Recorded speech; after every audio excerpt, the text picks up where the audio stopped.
There are 60 seconds of television that almost no one remembers. 60 seconds that revealed everything about power in Hollywood. 60 seconds when Bob Hope realized he had made a terrible mistake. The Tonight Show studio at NBC Burbank maintained a particular temperature. Not the air conditioning, the atmosphere. Johnny Carson had spent years perfecting it, a careful balance between spontaneity and control, between chaos and precision. Every guest who walked through that curtain understood the unwritten rules. Say anything you want, but know where the lines are. Be funny, be honest, be unexpected, but never, ever threaten the ecosystem that Johnny had built. Bob Hope knew those rules better than anyone. By 1976, Hope had appeared on The Tonight Show more times than almost any other guest.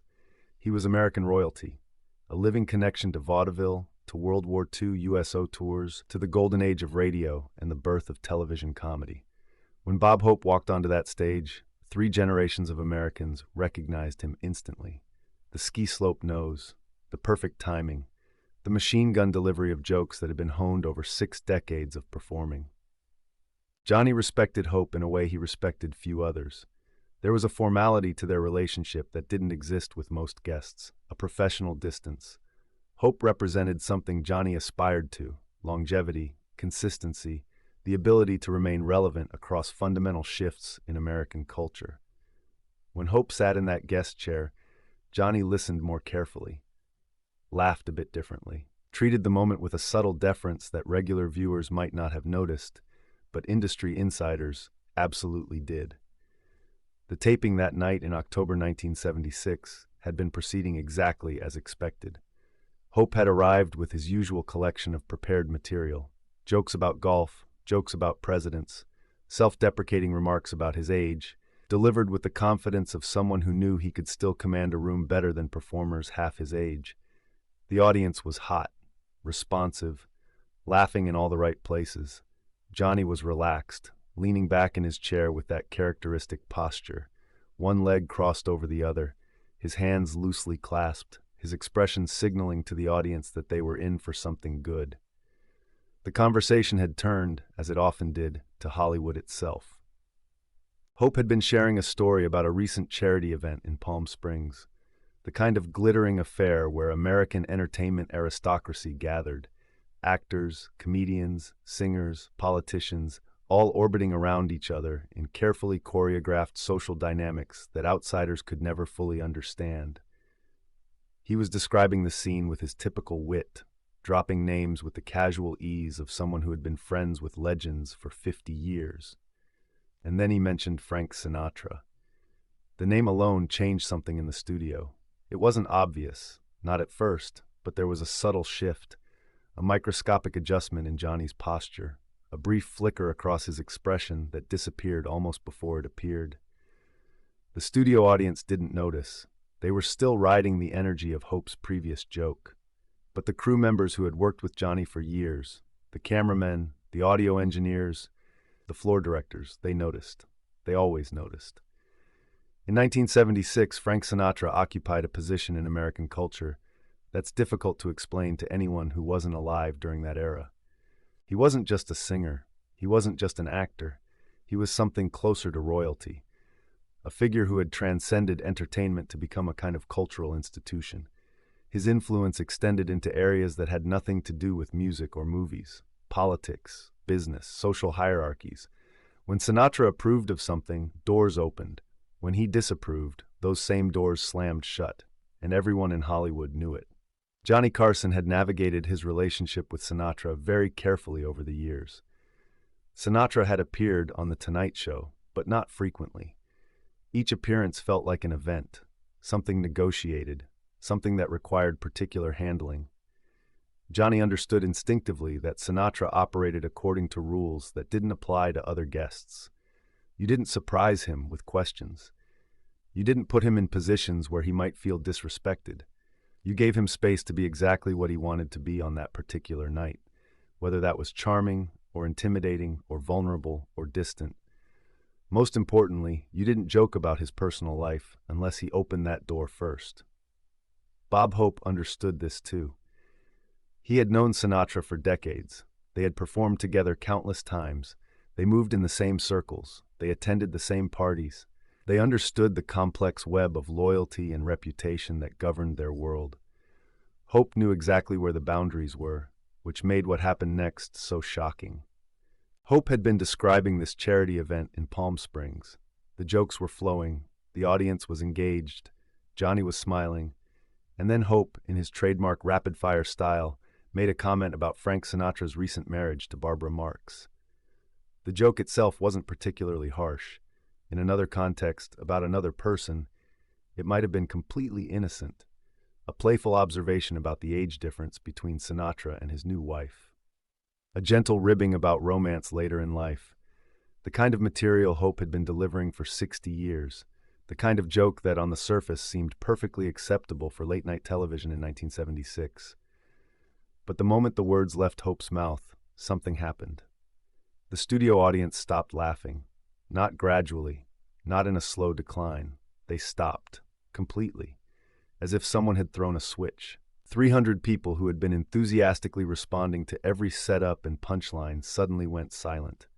The kind of silence that feels physical, the kind that presses down on a television studio like atmospheric pressure. Bob Hope felt it immediately. His expression changed. The confidence that had been there just seconds earlier, that absolute certainty that comes from a lifetime of knowing exactly how an audience will respond, evaporated. He stopped mid-sentence. His mouth opened slightly, as if he was about to add something, to clarify, to walk it back. But nothing came out. Johnny Carson's smile had frozen on his face. It wasn't a natural expression anymore. It was a mask. His eyes had gone flat, calculating. In the space of perhaps 2 seconds, he was processing multiple scenarios. How to move forward, how to protect his guest, how to protect his show, how to protect his own relationship with Sinatra, who would undoubtedly hear about this joke before the night was over. The cameras kept rolling. In the control room, the director was frantically signaling to the cameramen, "Don't cut away. Stay on the wide shot. Capture everything." This was live to tape. They could edit later if needed, but right now the instinct was to document what was happening. Even as it was happening, the crew understood they were watching something unusual, something that revealed the normally invisible architecture of power and fear that existed beneath the surface of American entertainment. Doc Severinsen and the band were silent.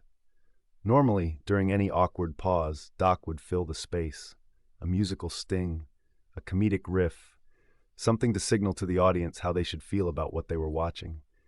But even Doc understood this moment required silence, required waiting to see how Johnny would handle it, because that's what everyone was waiting for now. The audience, the crew, Bob Hope himself, everyone was looking at Johnny Carson, waiting to see how the master of late-night television would navigate this impossible moment.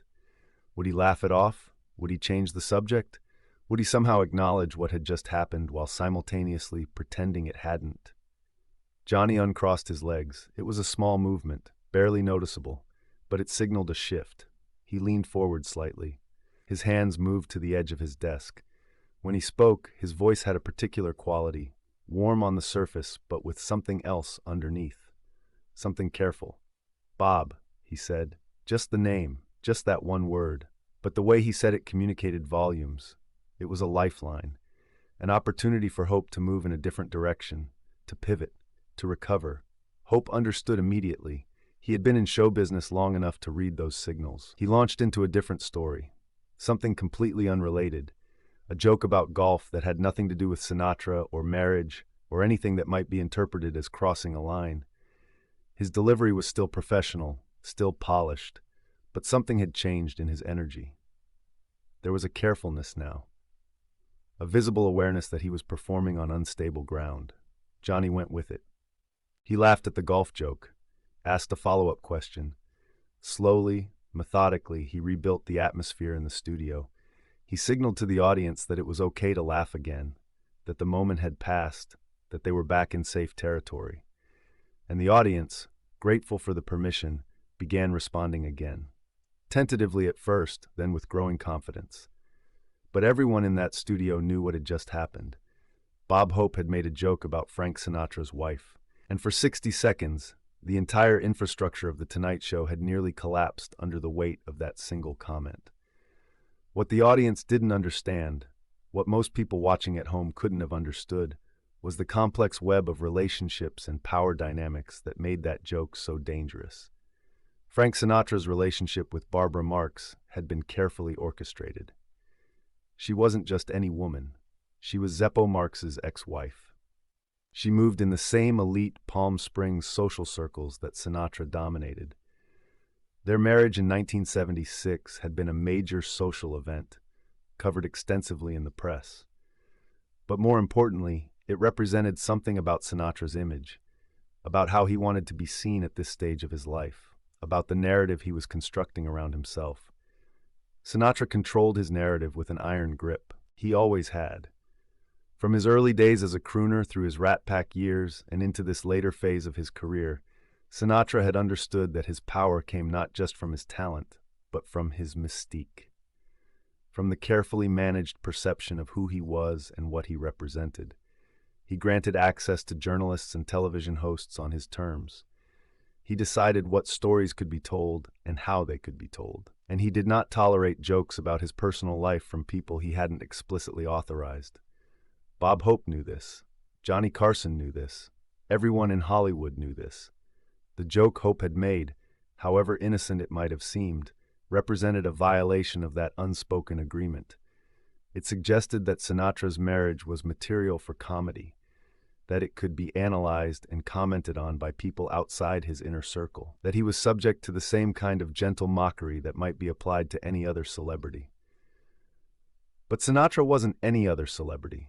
He existed in a category of his own, a category where the normal rules of public discourse didn't apply, where even Johnny Carson, the most powerful figure in late-night television, had to tread carefully, where making the wrong joke could have consequences that extended far beyond that single television appearance. The rest of the interview proceeded smoothly. Hope told more stories. Johnny guided the conversation through safe territory. The audience laughed. The band played. To anyone watching at home who hadn't noticed that 60-second silence, the episode would have seemed like any other Tonight Show appearance. Bob Hope being Bob Hope, Johnny Carson being Johnny Carson.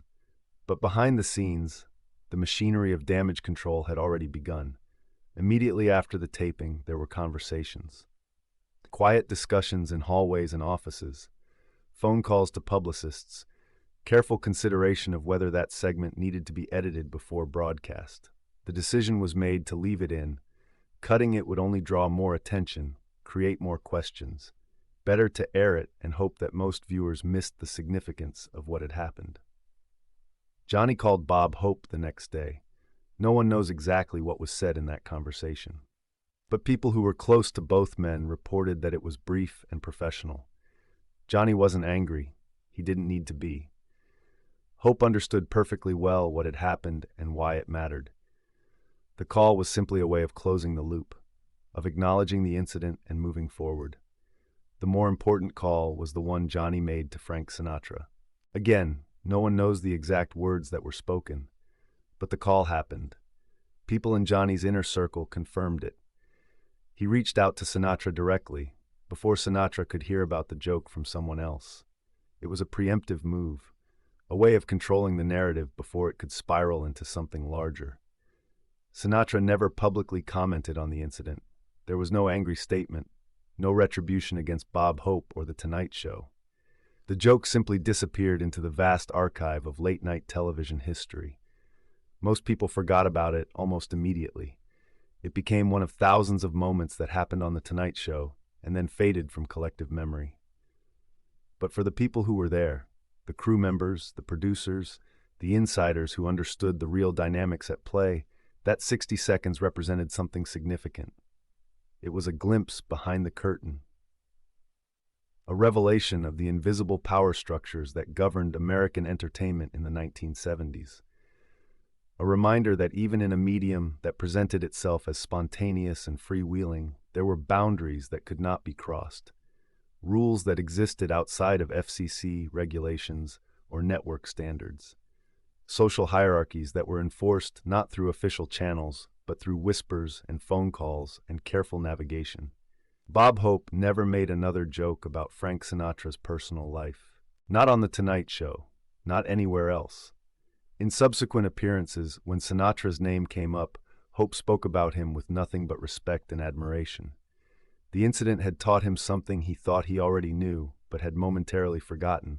Some people exist in a category where the normal rules of comedy don't apply. Johnny Carson learned something too. Or rather, he had something confirmed that he had always suspected. His power as host of The Tonight Show was enormous. He could make or break careers. He could shape public opinion. He could influence American culture in ways that few other individuals could. But that power had limits. There were forces in Hollywood that existed outside his control. Relationships and loyalties and power dynamics that predated The Tonight Show and would outlast it. The incident also revealed something about the nature of live television in that era. In 1976, there was no internet, no social media, no way for a moment like this to be endlessly replayed, analyzed, turned into memes and commentary. If you weren't watching The Tonight Show that particular night, you missed it. There were no clips on YouTube, no viral videos, just the original broadcast and then memory. That's part of what made moments like this so powerful and so fragile. They existed in real time and then disappeared. They lived on only in the memories of the people who witnessed them and in the stories those people told. The cultural impact wasn't measured in views or shares or trending hashtags. It was measured in whispered conversations at Hollywood parties, in the way certain names were spoken, in the invisible adjustments that performers made to their material.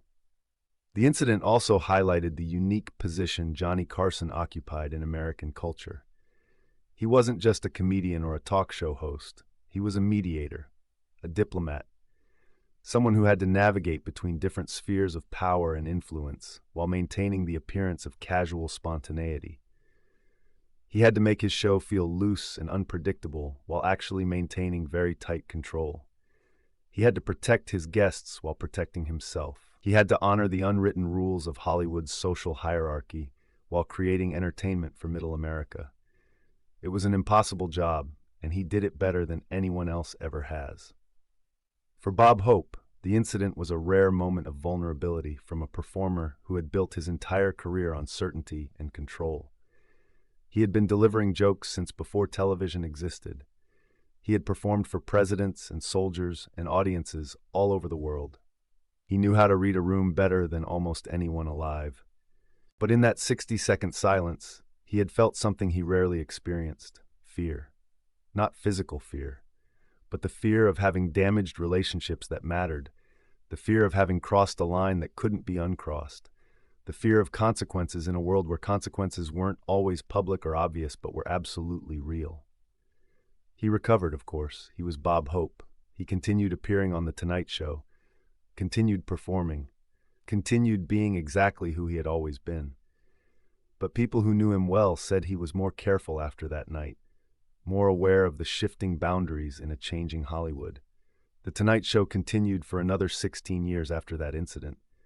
Johnny Carson hosted thousands more episodes, interviewed thousands more guests, created thousands more moments of television history.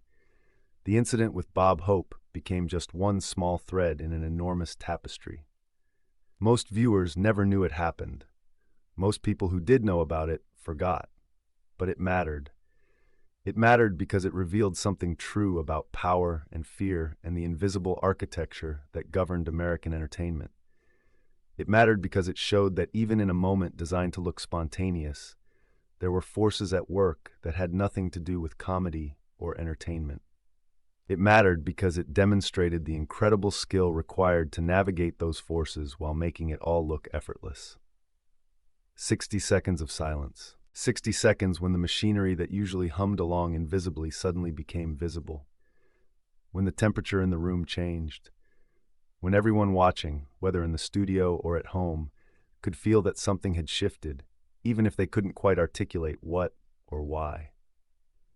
Johnny Carson spent his entire career managing moments like that, preventing them when possible, diffusing them when they happened, making sure that his show remained the safest, most comfortable place in late-night television, a place where guests could be themselves. where audiences could laugh without worry, where the chaos of the world outside was temporarily suspended. But every once in a while, the real world broke through. The power dynamics, the feuds, the resentments, the hierarchies, all the things that Carson worked so hard to keep off camera would suddenly appear. And in those moments, his real genius became visible. Not the joke-telling genius, not the comedic timing, but the diplomatic genius. The ability to acknowledge what was happening while simultaneously making it disappear. That's what happened that night in October 1976. Bob Hope made a joke. The audience went silent. Johnny Carson smiled his frozen smile. And then, through sheer force of skill and will and understanding, he made it all go away. He rebuilt the atmosphere. He protected his guest. He protected his show. He protected his relationship with Frank Sinatra. And the next night, he was back behind that desk, making it all look easy again. The incident was never officially acknowledged by anyone involved. NBC didn't release a statement. Bob Hope didn't apologize publicly. Frank Sinatra didn't comment. Johnny Carson never mentioned it in interviews. It existed in that strange space that many moments from that era occupied, real enough that insiders knew about it, but invisible enough that it never became part of the official narrative. That's how power worked in Hollywood in 1976. Not through public confrontations or dramatic statements, but through silence, through phone calls that were never documented, through adjustments that were made without anyone having to explain why, through the accumulated understanding of where the lines were and what happened when you crossed them. Bob Hope lived until 2003. He appeared on countless more television shows, received countless more honors, remained a beloved figure in American culture until the end of his life. But people who knew him said he never forgot that moment on The Tonight Show, never forgot the feeling of that silence pressing down on him, never forgot the lesson it taught about the invisible rules that governed their world. Johnny Carson retired in 1992, having redefined what late-night television could be. He gave his final performance, walked away from The Tonight Show, spent his remaining years in privacy, rarely giving interviews, carefully controlling his legacy the same way he had carefully controlled his show. Frank Sinatra passed away in 1998, having lived a life that would fill volumes. His marriage to Barbara Marx lasted until his death. They were together for 22 years.